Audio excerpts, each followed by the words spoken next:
बस आज हमने 4.4 करनी है डिस्क्रीट की बुक से ही। 4.4 कल हमने चाइनीज रिमाइंडर थ्योरम पढ़ा था। आज हमने देखना है कि उसको हम कैसे अप्लाई करते हैं। हाँ जी बच्चे, मैंने सबको म्यूट कर दिया है। बच्चों, आज हमने 4.4 करनी है और यही इसकी लास्ट एक्सरसाइज है इस चैप्टर की।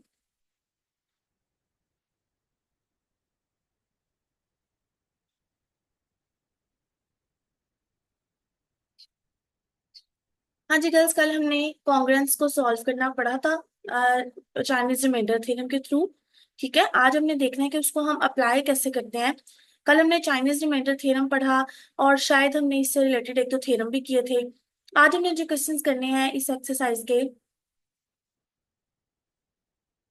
वालेकुम सलाम बच्चे। आज हमने जो इस एक्सरसाइज के क्वेश्चंस करने हैं उसमें हमारे दो बेसिक टॉपिक्स हैं। 4.4 एक्सरसाइज नंबर है। हमारा इसका बेसिक जो टॉपिक है वो है, एक तो इनवर्स फाइंड करना आना चाहिए आपको, और दूसरा आपको ये पता होना चाहिए कि कॉन्ग्रेंसेस को हम सॉल्व कैसे करते हैं। बच्चों, कॉन्ग्रेंस होती क्या है ये हम यहाँ पर पढ़ लेते हैं। इसकी डेफिनेशन शायद हमने कल भी पढ़ी थी। तो बच्चों, लीनियर कॉन्ग्रेंस किसको कहते हैं? ऐसी जो तमाम चीजें जो इस फॉर्म में, इस इक्वेशन की फॉर्म में लिखी हुई हो, हम उसे कहते हैं ये लीनियर कॉन्ग्रेंस है। इसका मतलब क्या होता है? इसका मतलब ये है कि ये जो ए और एम, जब मैं एम को डिवाइड करती हूँ ए से तो मेरे पास रिमाइंडर बी बचता है। इस पूरी लाइन का ये मतलब है। ठीक है, यानी मैं अगर एम को अंदर रख के ए से बाहर डिवाइड करूंगी तो आपके पास यहाँ पर जो भी सॉल्यूशन होगा उसके बाद जो रिमाइंडर बचेगा वो रिमाइंडर आपके पास क्या होगा? बी। तो जब हम इसे ऐसे लाइन की फॉर्म में लिख देते हैं तो हम कहते हैं ये लीनियर कॉन्ग्रेंस है। लीनियर कॉन्ग्रेंसेस में ये जो एक्स होता है ये अननोन होता है। एक्स की वैल्यू हमने फाइंड आउट करनी होती है। और ये एक्स की कौन सी वैल्यू होती है? ये वाली वैल्यू होती है जो यहाँ पर बचती है। यानी कि ये देखिए, मैंने कहा ना अभी के एम को अंदर रखते हैं और एक को मल्टीप्लाई करते हैं। ठीक है, तो जिस नंबर से मल्टीप्लाई करने के बाद रिमाइंडर हमारा बी आता है वो नंबर हमने फाइंड करना होता है। यानी बेसिकली हमारा काम क्या है? क्वोशंट, यहाँ से एक्स क्वोशंट फाइंड करना। ठीक है, तो आपको लीनियर कॉन्ग्रेंसेस दी होंगी। आपने कल चाइनीज रिमाइंडर थ्योरम पढ़ा था, हम उसको अप्लाई करके लीनियर कॉन्ग्रेंस फाइंड आउट कर सकते हैं। तो बच्चों, सबसे पहले हम अपने क्वेश्चंस की तरफ देखते हैं। क्वेश्चन हमारे पास 4.4 का क्वेश्चन नंबर 1 है। क्वेश्चन नंबर 1 में वो कह रहा है, show that 15 is an inverse of 7 mod 28। तो बच्चों, हमने ये बताना है कि जो हमारे पास 15 है ना, वो इनवर्स होता है जब हम 7 को मल्टीप्लाई करते हैं 28 से, यानी मॉड के हिसाब से। तो बच्चों, मैंने इसको शॉर्ट फॉर्म में भी किया हुआ है, मैं आपको शेयर करती हूँ।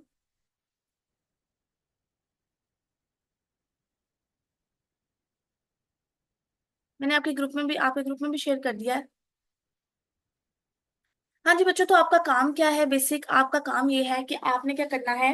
जब आपको 15 इनवर्स बताया जाए, कि आपको कहा जाए कि ये इसका इनवर्स है, तो आपको पता है इनवर्स होने का क्या मतलब है। मैंने अभी अभी आपको बताया कि हम क्वोशंट की बात करते हैं। तो इसका मतलब है मैं 15 को 7 से मल्टीप्लाई करूं और मेरे पास आंसर में मेरे पास 1 आए। अब आपको पता है कोई भी चीज जब किसी का इनवर्स होती है, जैसे फर्ज करें 20 का इनवर्स क्या होता है? Multiply by 1/20। ठीक है, 20 का इनवर्स क्या होता है? 1/20। तो ये क्यों इनवर्स होता है? क्योंकि हमें पता होता है कि जब हम इन दोनों को मल्टीप्लाई करेंगे आंसर क्या आएगा? 1। तो लीनियर कांग्रेस में हमारे पास क्या होता है? हमारे पास यही सिचुएशन होती है। हमने यहाँ पर वो नंबर फाइंड करना होता है जिसकी वजह से हमारे पास आंसर क्या आए? 1। तो उसने 7 बताया हुआ था, 26 भी बताया हुआ था। जब भी आपको इनवर्स कहा जाएगा तो आपने उस इनवर्स को 7 से मल्टीप्लाई किया। ठीक है, और हमें पता है कि इसका इनवर्स है, हमने यही शो करना है। तो हमने क्या किया? हमें पता है इनवर्स के लिए रिमाइंडर क्या बचेगा? सिर्फ और सिर्फ 1। इसलिए हमने इसको कॉन्ग्रेंस को इस फॉर्म में लिख दिया। ठीक है, 15.7 इज कॉन्ग्रेंट टू 1/26। तो आपके पास अगला काम क्या होता है? आपको पता है जब आप इसको सॉल्व करते हो कॉन्ग्रेंट को, तो आपने फर्स्ट एक्सरसाइज में पढ़ा था कि जो भी यहाँ पर टर्म होती है और जो यहाँ पर टर्म होती है, ठीक है, आपने क्या करना होता है? आपने पढ़ा कि आप करते हो एम ओवर ए माइनस बी, ऐसे पढ़ा था। तो अब यहाँ भी हम तकरीबन वही काम करने लगे हैं। मॉड इसका क्या है? 26। ठीक है, ए क्या है इसका? 15.7। बी क्या है 1, तो हमने काट दिया m/a - b यानी 26/15.7 - 1। अब आपको पता है 15 को 7 से मल्टीप्लाई करें आंसर क्या आता है 105। उसमें से हमने एक कम किया तो आंसर क्या आया 104। अब हमें पता है ये जो डिवाइड वाली ऐसी वाली फॉर्म लिखी हुई है ये एक्चुअली क्या है इनवर्स होती है। यानी जब भी आपके पास ये लिखा हुआ आता है तो इसके बाद जो लिखा होता है वो आपने ऊपर लिखना होता है, जो इससे पहले होता है वो आपने नीचे लिखना होता है। a - b/m नहीं बच्चे, m/a - b था जब हम उसे सीधा करते थे तो फिर वो a/a - b/m बन जाता था। ठीक है, m डिवाइड्स था, डिवाइड्स था। ठीक है, डिवाइड नहीं था, m डिवाइड्स। ठीक है, तो जब आप इस तरह की बात करते हो तो आप कहते हो ये वाला साइन जो होता है इसका मतलब है ये वाला चीज ऊपर आएगी और ये वाली चीज नीचे आएगी। तो बच्चों यहाँ भी सेम वही काम हुआ है, आपने 104 किया, अब आपको पता है ये ऊपर आना है ये नीचे आना है। अब इन दोनों को मैंने डिवाइड किया, एग्जैक्ट एक आंसर आया 4। तो आपके पास अगर इसका आंसर कोई एग्जैक्ट इंटीजर आता है तो आप कहोगे ये इसका क्या है इनवर्स है, अदरवाइज आप कहोगे ये इसका इनवर्स नहीं है। मैं फिर से एक बार क्वेश्चन रिपीट करती हूँ, जो भी क्वेश्चन हमारे पास इनवर्स की फॉर्म में एग्जिस्ट करे, आपको कहा जाए कि ये इसका इनवर्स है, तो आपने क्या करना है, आपने वो नंबर जो गिवन है और जो इनवर्स है दोनों को मल्टीप्लाई किया, मल्टीप्लाई करके आपने लेफ्ट हैंड साइड पर लिख दिया। आपके पास बेसिक जो कॉन्ग्रेंस की फॉर्म होती है वो होती है a is congruent to b mod m. ठीक है, तो आपने इसको इसी लिहाज से लिखा। आपको पता है कौन से नंबर से एक दूसरे का इनवर्स कह रहा है, वो 15 और 7। तो आपने इसको ए कंसीडर किया दोनों को मल्टीप्लाई करके। आपको पता है जब दो नंबर एक दूसरे के इनवर्स होते हैं उनका रिमाइंडर क्या होता है, उनका आंसर क्या होता है 1। इसलिए यहाँ पर मैंने आंसर में बी की जगह 1 लिखा और एम की जगह उसने खुद बताया था मॉड ऑफ 26। तो बच्चों हमने इसको इस फॉर्म में लिखने के बाद हमने कांग्रेस की मेन डेफिनेशन जो मॉड की फॉर्म में होती थी वो अप्लाई की है। वो क्या थी कि m डिवाइड्स a - b। तो ये m डिवाइड करता है ये a और ये b, तो हमने a में से b को माइनस करके इस तरह लिख लिया। अब हमें पता है 15 और 7 को मल्टीप्लाई करोगे तो 105 आता है, उसमें से 1 का एक नंबर माइनस कर दोगे तो आंसर क्या आ जाएगा 104। अब ये डिवाइड्स का साइन है, हमें पता है जो इसके बाद लिखा होता है इसने ऊपर आना है, जो इससे पहले है उसने नीचे आना है। तो जब हमने इन दोनों को डिवाइड किया एक दूसरे से तो एक एग्जैक्ट इंटीजर आया है, इसका मतलब 15 इसका इनवर्स है। अगर इंटीजर की बजाय कोई पॉइंट्स में आंसर आता तो हम कहते हैं ये इसका इनवर्स नहीं है। हाँ जी बच्चों, समझ आई इस बात की। दूसरी चीज जो उसने यहाँ पर बताई हुई है वो है एक थ्योरम बताया है, the integer a has inverse if a m where a m is equal to 1 where m is mod value. तो वो यहाँ ये कह रहा है कोई भी इंटीजर है ए, उसका इनवर्स कब एग्जिस्ट करेगा, जब वो उस मॉड के साथ उसका जीसीडी 1 होगा। देखो बच्चों यहाँ पर हमें 7 का मॉड 26,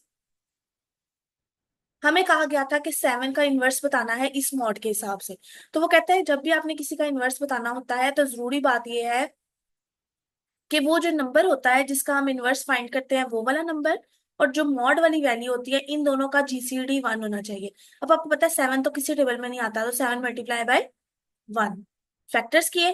26 भी किसी टेबल में नहीं आता, क्या आता है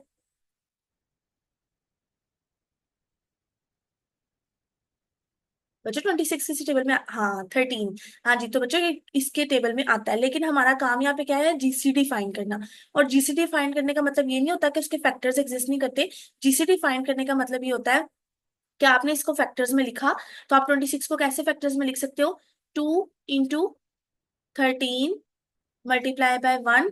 अब इन दोनों का कॉमन क्या है, कॉमन डिवाइजर क्या है 1, और यही सबसे ग्रेटेस्ट है। इसलिए देखो इसका जीसीडी 1 था, इसका मतलब ये हुआ कि इसका इनवर्स एग्जिस्ट कर रहा था। इस क्वेश्चन में तो उसने आपको ऑलरेडी बता दिया कि आपने शो करना था कि ये इसका इनवर्स है, इसलिए हमने ये काम चेक नहीं किया कि ए और एम का जीसीडी 1 है या नहीं है। लेकिन आइंदा जब भी आपको किसी भी किस्म का इनवर्स फाइंड करने के लिए कहा जाएगा तो पहले आप देखोगे कि जो जिसका इनवर्स फाइंड करने के लिए कहा गया है उसका वो वाला नंबर और साथ में मॉड वाली वैल्यू क्या उन दोनों का जीसीडी 1 है। अगर जीसीडी 1 होगा तो उसका इनवर्स फाइंड आउट कर सकते हैं, अगर जीसीडी 1 नहीं होगा तो उसका इनवर्स फाइंड आउट नहीं हो सकता।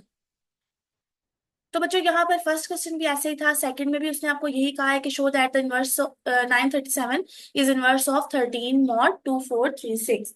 तो आपने क्या करना है, 937 को मल्टीप्लाई किया 13 से, is congruent to 1 mod of 2436। उसके बाद अगला काम क्या होता है, m divides a minus b। तो आपने वो वाला काम किया, यानी सेम इसी स्टेप को फॉलो करना है। क्वेश्चन नंबर 1 के स्टेप में 105 कैसे आया है?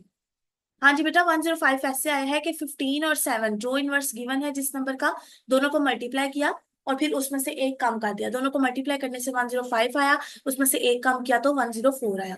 तो इसी प्रोसेस को फॉलो करते हुए आपने सेकेंड वाला क्वेश्चन करना है। अब ये जो बच्चों थर्ड वाला क्वेश्चन है ना, अब उसने कहा है कि आपने क्या करना है, इंस्पेक्शन करनी है। पहले उसने आपको इनवर्स खुद बता दिया था, अब आपने इंस्पेक्शन करनी है। तो उसने आपको कहा 4 mod 9। आपको दो नंबर्स गिवन है। सबसे पहले तो आप क्या करोगे, जो नंबर्स गिवन है वो आपके पास क्या है, ये आपका ए है, ये आपका एम है। तो सबसे पहले जो भी नंबर्स गिवन है आपने पहले उनका जीसीडी चेक करना है, क्या उनका जीसीडी 1 है या नहीं है। तो आपको देख के भी यहाँ पे पता लग रहा है 4 के टेबल में 3 नहीं आता, 3 के टेबल में 2 नहीं आता। यानी 4 के अगर आप मल्टीपल्स बनाओगे तो 2 × 2 मल्टीप्लाई बाय 1।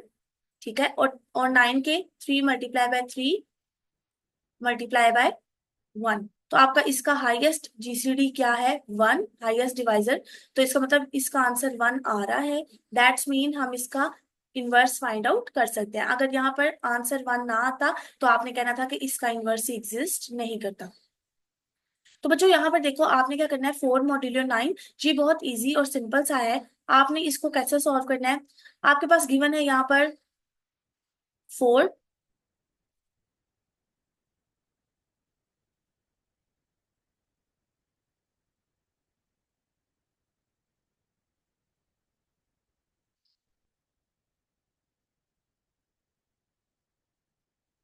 हाँ जी बच्चों, अगर तो आपने इसका इन्वर्स चेक करना है, इसका मतलब यहाँ कोई ऐसा नंबर मल्टीप्लाई होगा जिसके बाद इसका आंसर क्या आ जाएगा, 1।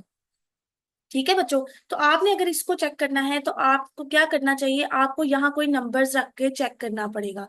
नंबर्स रख के चेक करने का क्या मतलब है, इसके दो तरीके हैं। यहाँ तो आप पहला तरीका तो ये है कि आप यहाँ क्या करो, आप 4x को इधर ही रहने दो, मतलब ऐसे ही 4x, आपने यहाँ से 4 को खत्म करना है। ठीक है, जब आप 4 खत्म करोगे, यहाँ जो भी नंबर आएगा वो इसका सोल्यूशन होगा। यानी यहाँ x की जगह जो भी नंबर मल्टीपल होने के बाद ये कॉन्ग्रेंस को सेटिस्फाई करेगा, हम उस नंबर को कहेंगे कि वो आपके पास क्या है, वो इसका सोल्यूशन है। अब जो इजीएस्ट इसका मेथड है वो क्या है, आपके पास यहाँ पर 4 गिवन है। आपको पता है अगर आपने इसका इनवर्स फाइंड करना है, इसका मतलब इसके यहाँ पर आंसर क्या आना चाहिए, 1। ठीक है, तो 1 इज कॉन्ग्रेंट टू। अब आपका अगला काम क्या है, आपने इस 1 में इस 9 के हिसाब से इसको ऐड करते जाना है। मतलब ये 4 है ना, तो आपने 4 में प्लस कर देना है 9 को, तो क्या आंसर आएगा, 13। फिर आप दोबारा से इसमें 4 प्लस करोगे तो क्या आएगा, 17। आपने इसको तब तक सॉल्व करते जाना है जब तक कि ये एग्जैक्टली 4 से डिविजिबल ना हो जाए।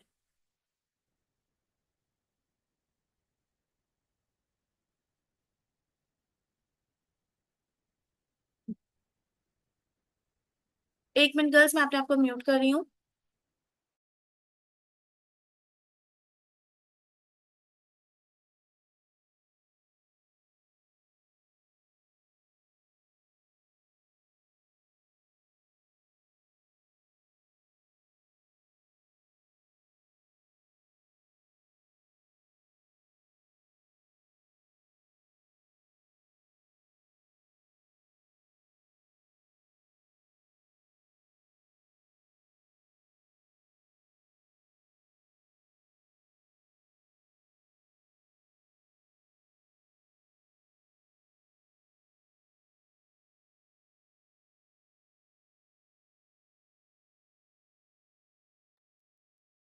हाँ जी गर्ल्स, अब नेक्स्ट यहाँ पर थर्ड और फोर्थ वाला क्वेश्चन सेम है। मैं थर्ड वाला क्वेश्चन रिपीट करने लगी हूँ। देखो बच्चों, यहाँ पर मैंने शॉर्ट फॉर्म में भी इसको सेंड किया था। यहाँ देखें, जब आपने इसका इन्वर्स फाइंड करना होता है तो आपका मेन काम क्या होता है, जब आपको 4 mod 9 का है, हमें पता है इस साइड पर क्या होना चाहिए, 1। इन्वर्स होने के लिए जरूरी है कि लेफ्ट हैंड साइड पर क्या हो, 1, तभी आप इसका इन्वर्स फाइंड कर सकते हो। जैसे मैंने आपको अभी एग्जाम्पल में बताया था कि 20 का इन्वर्स 1/20 होता है, उसका आंसर 1 आता है, इसीलिए हम कहते हैं कि ये एक दूसरे का इन्वर्स है। तो यहाँ भी हमने 1 को देखना है। अब हम क्या करेंगे बच्चों, हम 1 में इसका मॉड ऐड करते जाएंगे, तब तक ऐड करते जाएंगे जब तक उसके दो मल्टीपल्स ना आ जाएं। और वो दो मल्टीपल्स कैसे हों, एक ही जो हमें गिवन होगा वो वाला, और एक जो नया आएगा वो हम कहेंगे इसका क्या है, इनवर्स। देखो 1 में मैंने ऐड किया क्या, 9। ठीक है, तो 1 में 9 ऐड करो तो 10 आता है। अब आपको पता है 10 के दो डिवाइजर्स हैं, 8 2 5 10 होता है। ठीक है, यहाँ 10 मल्टीप्लाई बाय 1 होता है, तो हमने ऐसे ऐसा नंबर लाना है जिसके दो डिवाइजर्स हो, एक 4 और दूसरा कोई भी हो सकता है। तो अब देखो 10 जो है उसके दो डिवाइजर्स 4 और कोई और नंबर नहीं है। हमें पता है 4 2 8 होता है, 4 3 12 होता है, यानी 4 के टेबल में 10 नहीं आता। ठीक है, तो हमने ये 10 नहीं लेना, इसका मतलब अभी हम और इसको ऐड करेंगे। तो 10 में मैं दोबारा से क्या करूंगी, मॉड 9 ऐड कर दूंगी। तो 10 में मैंने 9 ऐड किया, 19 आया। जब 19 आया, अब क्या 19 4 से डिविजिबल है, नो। 19 भी 4 से एग्जैक्टली डिवाइड नहीं होता। उसके बाद इसका मतलब अभी तक ये डिवाइड नहीं हो रहा, तो मैं इसमें एक और वैल्यू ऐड करूंगी, 19 प्लस 9।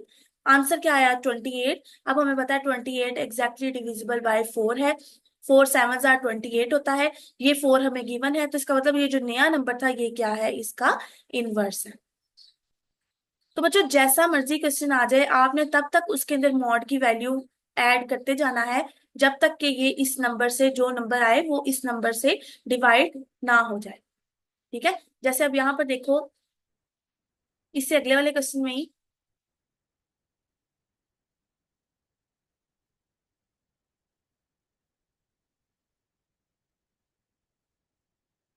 इसके अगले वाले क्वेश्चन में वो कह रहा है 2 mod 17। 4 प्लस 9 9 प्लस 1 करेंगे। क्या मतलब बच्चे, 4 प्लस 9 9 प्लस 1?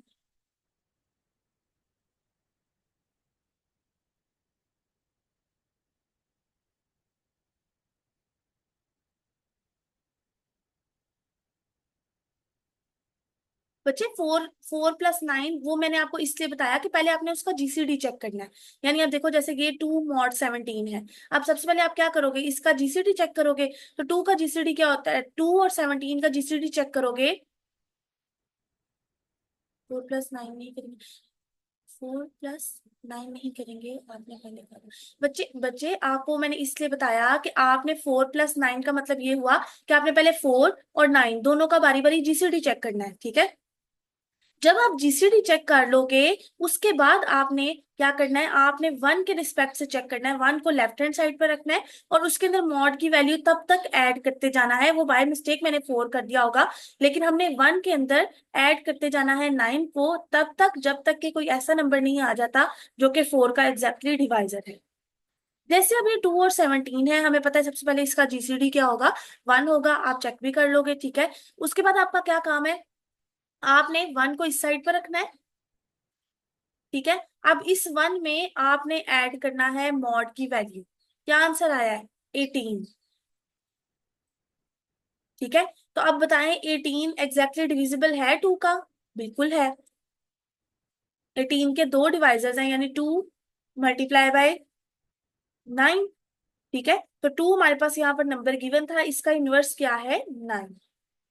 तो ये प्रोसेस आपने फॉलो करना है, मैंने आपको रिटर्न फॉर्म में नोट्स ग्रुप में भी भेज दिए। ठीक है बच्चों, तो अब आपने इसी प्रोसेस को फॉलो करते हुए आपने क्या करना है, आपने इसके इन्वर्सेस फाइंड करने हैं। हर केस में हमें यहाँ पर बड़ी बड़ी वैल्यूज भी गिवन है। आपको गिवन है 4 is congruent to m mod 9, मतलब कि ये a is equal to 4, m is equal to 9। तो ये यही वाली फॉर्म बन रही है तकरीबन। तो आपके पास ये समझ ले लिखा हुआ है 4 मॉड ऑफ 9। ठीक है, तो आपने क्या करना है, आपने सेम यही वाला प्रोसेस फॉलो करना है। 4 mod 9, फिर 19 mod 141, फिर 55 mod 89, फिर 89 mod 232। तो ये जो क्वेश्चन नंबर 5 और क्वेश्चन नंबर 6 है, इसके अंदर आपने यही प्रोसेस फॉलो करना है जो कि मैंने आपको यहाँ पर सॉल्व फॉर्म में अभी दिखाया था, ये थर्ड वाला। ठीक है, आपने इसी तरह इसमें मॉड की वैल्यू ऐड करते जाना है, तब तक जब तक कि कोई ऐसा नंबर ना आ जाए जो इस ए से एग्जैक्टली डिविजिबल ना हो। ओके, उसके बाद बच्चों इसके 1 से 6 तक क्वेश्चंस करने थे। नेक्स्ट पार्ट में आपके पास क्वेश्चन नंबर 11 है, solve each of the following congruences using the modulo inverses found in parts b c and d of exercise 5। वो कहता है जैसे आपने एक्सरसाइज 5 के अंदर इनवर्सेस फाइंड किए थे, यहाँ भी वो कहता है आपने ऐसा ही करना है, लेकिन अब आपका नया काम क्या है, आपने इसका इनवर्स फाइंड करने के लिए सबसे पहले तो ये जो 19 और 141, आपने इन दोनों का क्या फाइंड करना है, आपने इन दोनों का फाइंड करना है जीसीडी। अगर इनका जीसीडी 1 के इक्वल आए तो आप कहोगे इसका इनवर्स एग्जिस्ट करता है और सॉल्यूशन पॉसिबल है, अदरवाइज इसका सॉल्यूशन पॉसिबल नहीं होगा।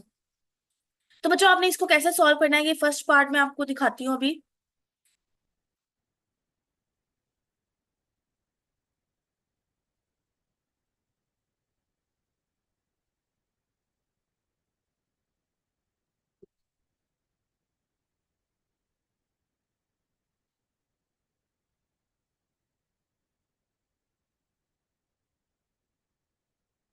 हाँ जी, कैसे देखें, जब हमने फाइंड करना होता है 19 मॉड 141, तो आपने उस दिन लास्ट टाइम यूक्लिडियन एल्गोरिथम पढ़ा था और उससे हमने वैल्यूज सॉल्व करना मैंने आपको सिखाई थी, जिसके अंदर हम अंडर रूट वाली वैल्यूज देखते थे, पूरा मैंने सॉल्व करके आपको सेंड किया था। 141 को अंदर रख के आप 19 से इसको करोगे, ठीक है। फिर उसके बाद जो भी आंसर आएगा, जैसे यहाँ पर उन्होंने कहा हुआ है 7 डिवाइडेड बाय 1, जो भी यहाँ पर वैल्यू आएगी, आपने आपका रिमाइंडर क्या बचेगा 8, ठीक है। और फिर उसके बाद अगला काम क्या होता था, क्योंकि ये छोटी वैल्यू होती थी तो हम कहते थे अब हमने 19 को अंदर रखना है और 8 को बाहर रखना है, तो फिर हम इसको मजीद सॉल्व करते थे, 8 2 16, फिर वापस क्या आता था 3। आप इस प्रोसेस को फॉलो करते जाते थे अंटिल आपके पास रिमाइंडर 0 बच जाता था।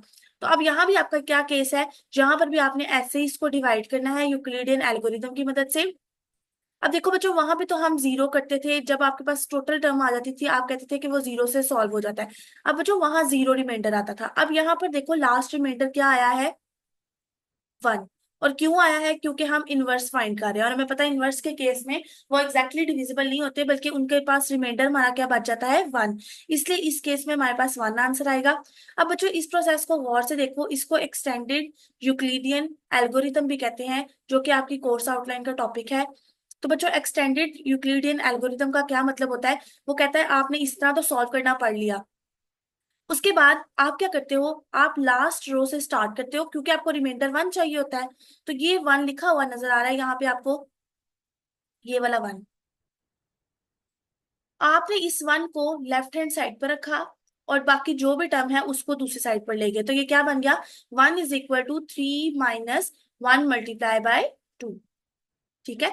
तो बच्चों अब हमने क्या करना होता है, एक्सटेंडेड यूक्लिडियन एल्गोरिथम का मतलब ये होता है कि हमने एक से दूसरे की वैल्यू सारी इसके अंदर पुट करनी है, और पुट करने के बाद लास्ट पर हमारे पास आंसर जो है वो सिर्फ मल्टीपल्स की फॉर्म में हो, यानी जो नंबर्स हमारे पास स्टार्टिंग में गिवन थे 141 और 19, हमारे पास लेफ्ट हैंड साइड पर 1 हो और राइट हैंड साइड पर सिर्फ और सिर्फ 141 और 19 के मल्टीपल्स हो।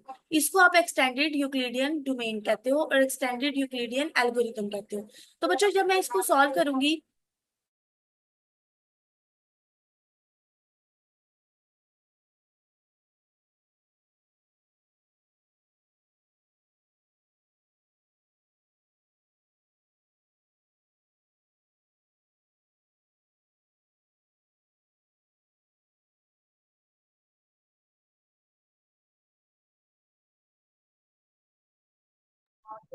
बच्चों हम डिवाइड करना ही नहीं चाह रहे ना, हम चाहते ही नहीं है कि डिवाइड करें। यूक्लिडियन एल्गोरिथम में हमारे पास यही काम होता है कि हमने लेफ्ट हैंड साइड पर सिर्फ 1 रखना होता है, राइट हैंड साइड पर जो भी नंबर्स होंगे हमने उसको किस फॉर्म में लेके आना होता है, जो क्वेश्चन हमें गिवन होता है, जैसे 19 और 141। तो देखो लास्ट पर जाकर आपके पास ये सिर्फ 19 और 141 का ही मल्टीपल बचता है और किसी का मल्टीपल नहीं बचता। तो अब हम करने क्या लगे हैं, हमने लास्ट वाली रो से इसको किया, 1 को एक तरफ रहने दिया, 3 - 1 × 2 इस फॉर्म में लिखा।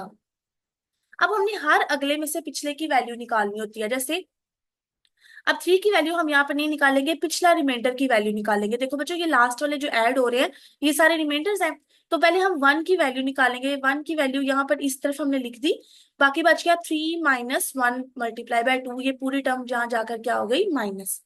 अब जब ये माइनस हो गई है, यहां से हम 2 की वैल्यू निकाल सकते हैं पीछे वाले में से, ये देखो यहाँ ये 2 की वैल्यू है, क्या मैं इसको ऐसे लिख सकती हूँ, 2 = 8 -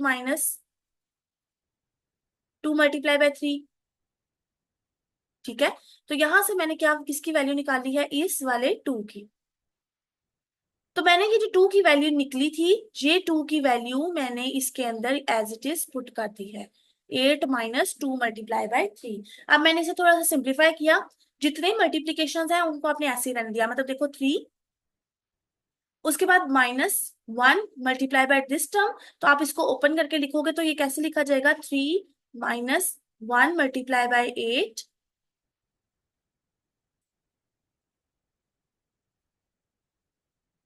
+1 × 2 × 3। ठीक है बच्चों, तो अब देखो ये 2 × 3 इस फॉर्म में आ गया।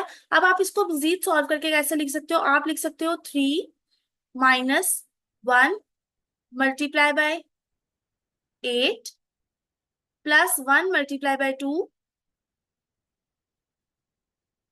+1 × 3। तो आपने इसको मजीद सॉल्व करके लिखा। अब इसमें जहां जहां पिछले वाले देखो रिमाइंडर क्या है, 3।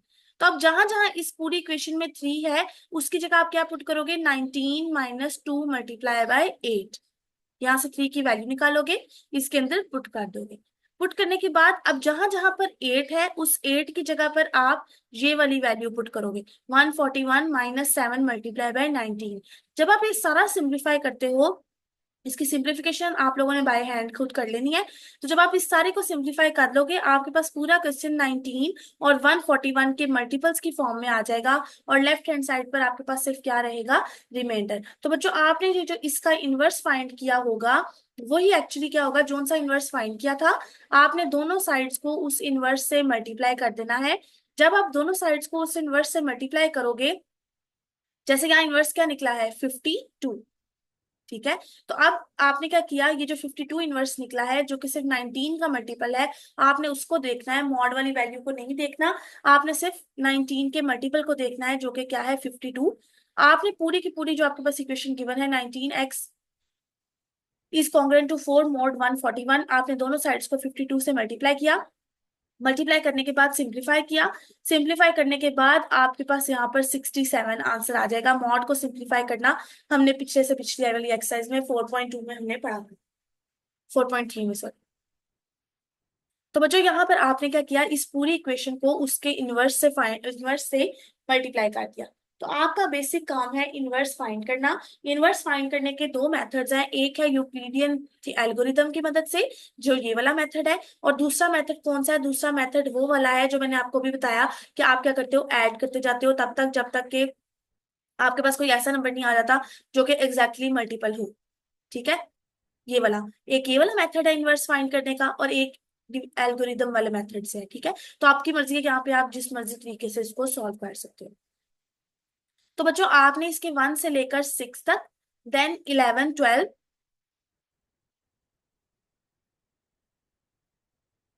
जी बच्चे वो आपसे किसी भी कोई भी मेथड पूछ सकते हैं, क्योंकि एल्गोरिदम वाला, यूक्लिडियन एल्गोरिदम वाला भी आपकी कोर्स आउटलाइन का टॉपिक है, तो हो सकता है वो आपको खुद कह दें। वैसे बेसिकली इसका बेसिक जो टॉपिक होता है वो चाइनीज रिमाइंडर थ्योरम होता है, उससे ज्यादा इंपॉर्टेंट कोई टॉपिक नहीं है। ठीक है बच्चे, तो यहाँ तक 12 तक क्वेश्चंस हो गए। उसके बाद आपने क्वेश्चन नंबर 21 से लेकर आपने सॉल्व करना है 22 तक, 21 से 22, देन 20 से 27। ये वाले जो लास्ट वाले क्वेश्चंस है, ये चाइनीज रिमाइंडर थ्योरम से सॉल्व होने हैं। मैं आपको दिखा देती हूँ वो कौन सा थ्योरम है, आप मार्क कर लें, फिर बाद में आपको कंफ्यूजन होती है। 1 से 6, 11 12, 20 से 22, एंड देन 26 एंड 27। जी बच्चे ठीक है, मैं इस मेथड की पिक भी शेयर कर दूंगी आपको।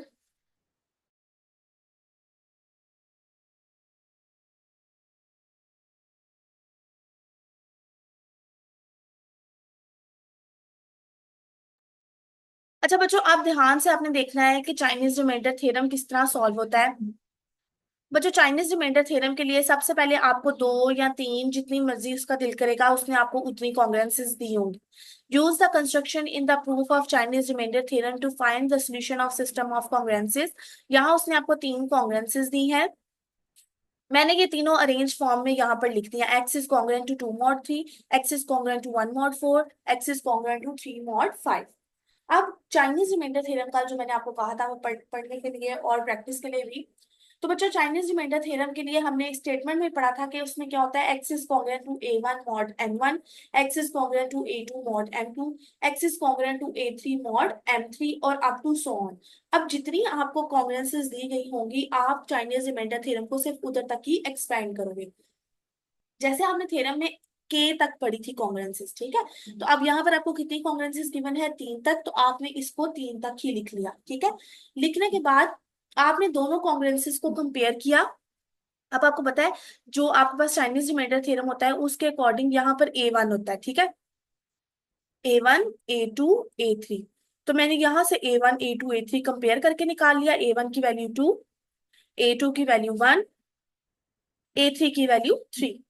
और यहाँ से M1 M2 M3 कंपेयर किया इसको चाइनीज रिमाइंडर थ्योरम से, तो हमारे पास ये इसका आंसर आ गया है। मतलब A1 M1 हमने इससे कंपेयर करके निकाल लिया है। अब कल जो हमने चाइनीज रिमाइंडर थ्योरम का सोल्यूशन किया था उस सोल्यूशन में आपको याद होगा आप क्या करते थे, M1 M2 M3 और M, ये वर्ड्स आपने यूज किए थे, राइट। तो बच्चों सबसे पहले आपका काम क्या है, इनवर्स फाइंड करना। बल्कि उससे भी पहले आपको आपने लास्ट पर जाकर एक बात पढ़ी थी कि x is equal to A1 M1 M1 inverse plus A2 M2 M2 inverse plus A3 M3 M3 inverse mod M, ये आपका सोल्यूशन होता है। तो अगर आपका ये सोल्यूशन होता है इसका मतलब जो आपने फाइंड करना है वो क्या है, आपको पता होना चाहिए ग्रेटर वाले M की वैल्यूज क्या है, यानी M1 M2 M3। आपको पता होना चाहिए कि उनकी इनवर्सेस की वैल्यू क्या है, M1 inverse M2 inverse M2 M3 inverse. और आपको पता होना चाहिए कैपिटल वाले M की क्या वैल्यू होती है। तो बच्चों सबसे पहले तो हम कैपिटल M की वैल्यू फाइंड आउट करते हैं, जो कि क्या है, M1 M2 M3 तीनों को मल्टीप्लाई करके आती है। तो यहाँ पर M1 3, M2 4, M3 5, 3 multiply by 4 multiply by 5। तो आप तीन तीनों को मल्टीप्लाई कर दोगे, आंसर क्या आया है, 60। तो ये आपने कैपिटल M की वैल्यू फाइंड आउट कर ली है। उसके बाद आपने वहां पर दूसरी चीज पढ़ी थी कि जब भी आपने M के फाइंड करना होता है कैपिटल वाला, तो आप क्या करते हो, capital M divided by small m के। तो क्योंकि यहाँ पर k की जगह 1 2 3 यूज हो रहा है, तो आप यहाँ पे क्या करोगे, तीनों टाइम्स डिवाइड करोगे। मतलब M1 is equal to capital M over small m1। तो कैपिटल M क्या आया है, 60। स्मॉल m1 की क्या वैल्यू है, 3। तो आप दोनों को डिवाइड करोगे, आंसर क्या आ जाएगा, 20। फिर M2 के लिए capital M divided by small m2। Capital M की वैल्यू 60, स्मॉल m2 की वैल्यू 4, दोनों को डिवाइड किया, आंसर क्या आ गया, 15। फिर M3 के लिए आपके पास क्या आता है, capital M divided by M3, यानी 60 डिवाइडेड बाय M3 की वैल्यू 5। तो आपके पास ये तीनों capital M1 capital M2 and capital M3 की वैल्यूज आ गई हैं, जो कि क्या है, 20 15 एंड 12। अब अगला काम है आपका इनवर्स फाइंड करना।